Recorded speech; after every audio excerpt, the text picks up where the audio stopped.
All right, Ben Parker of CardinalSports.com here with Stanford's tight end coach, Nate Byham. So, first of all, just talk about how is your unit looking so far? Yeah, they're looking good. We're playing physical. That's right now the biggest key. Sam's obviously played in the past, but a lot of the other guys need to get their reps, and they're learning how to play physical, playing fast, and just being selfless, and we're getting that done this spring. Yeah, and just kind of talk about Chico Holt, kind of his development. He came in as a late guy last year, and how much more kind of settled in does he look with a year under his belt? Yeah, he's really growing. I mean, the guy's been here for 8 months, realistically.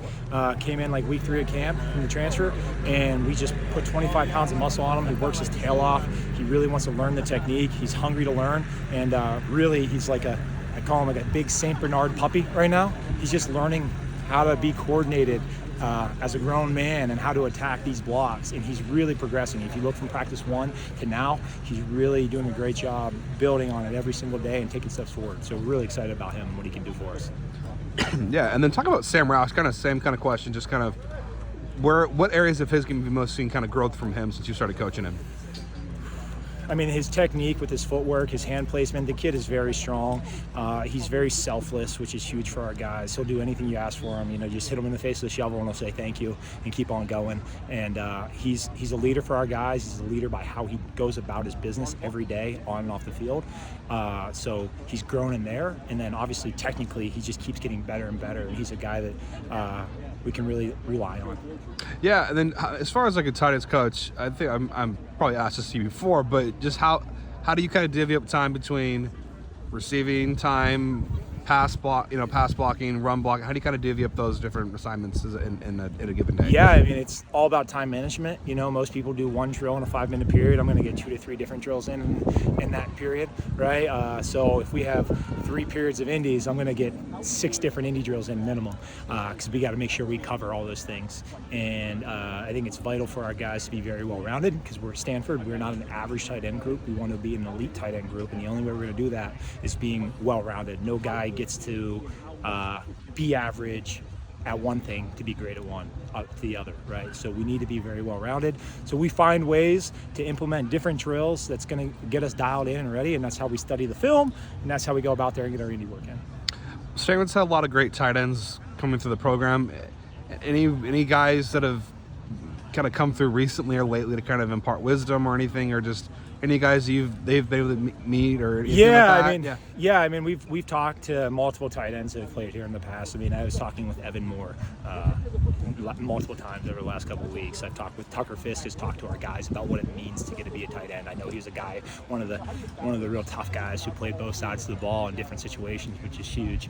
But really, I try to get as many Stanford men to come back through, that alumni, to come talk to our guys about what it means to be a Stanford Cardinal and what's it mean to get to be a tight end in this room, and understand the history and be proud of that.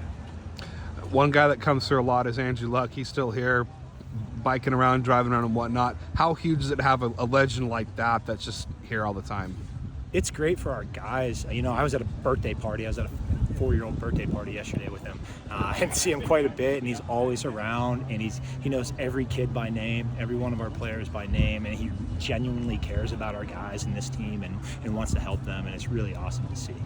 Yeah, and then also too, just from an installation standpoint, just how much more in a groove do you feel the guys feel, particularly the returning guys feel with the system now they have a year under their belts with it? Yeah, it's night and day. They're not scrambling thinking, oh shoot, what do I have on this play? Now it's, what technique am I going to use? And now we can build on our football IQ, so they can actually focus on the defense that they're getting, and okay, the safety's rolling this way, I got to be ready for this to happen, rather than what am I doing on this play? Oh crap, the ball is being snapped, right? So now they can really settle in, focus on their technique, and work on their football awareness. Yeah, too. And then just kind of what have you kind of observed from the defensive play, like the edge rushers? What have you kind of seen? Because I know you guys go against them in practice sometimes. What have you seen from the edge rushers, the OLBs, from your perspective? Yeah, I mean, I'm I'm really excited to see our OLBs play this year. I think we have a very talented group. They didn't go anywhere. They're the same guys, but they now have a year under their belt, right? Playing for Coach April, and Coach April's a hell of a coach. And you can see that them building technically and just getting better and better and better in their arsenal of pass rush moves and power moves and how they're playing the run. Iron sharpens iron is awesome to see, and we're really enjoying battling with them and inside linebackers every day. As a coach, how did you kind of develop kind of your repertoire of drills that you do? How did you kind of develop that? So a big portion was in longtime NFL legend O-line coach and Tony Wise. I spent a lot of time with him when I was at Pitt, and I get a lot of my run blocking drills from him. Another longtime NFL tight end coach who coached me all 4 years in college is Brian Angelico, and a lot of my ball drills came from him. Longtime NFL legend tight end coach Pete Hainer. I spent multiple years with him at the Niners and really learned from him how to push guys the right way and get the most out of them, and different drills where we can get multiple things done during one rep, right? Because we have to be really, really, we have to use every second of our time perfectly. We can't waste time. And so all the drills that I do are things that I've built a library of over the years from the great O-line and tight end coaches that I've met. Same with wide receiver drills. Like, I'll go over and talk with Coach Osborne in the offseason about some of his favorites and see how I can implement them with the tight ends. Right? Final question for you. What do you most miss about playing tight end, playing football?